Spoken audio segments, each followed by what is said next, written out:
Idol, napakatagal mo mag-upload. Busy ka na yata sa iba katulad niya. Ang tagal mong hindi nagparamdam kaya hindi ko na alam kung anong nararamdaman niya. Bakit naman ganito yung mga comment nyo? Usapang pag-ibig na naman ang gusto. Humuhugot na rin kayo. Manang-mana talaga kayo sa pinagmanahan nyo.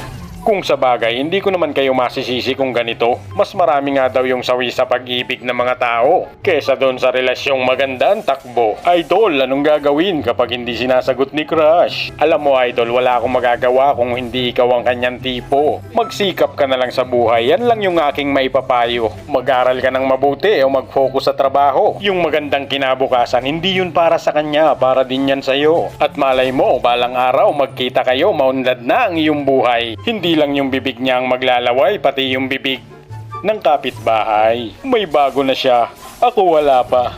Alam mo kung napakadali kanyang pinalitan, ibig sabihin napakadali din niyang kinalimutan yung inyong mga pinagsamahan. Pero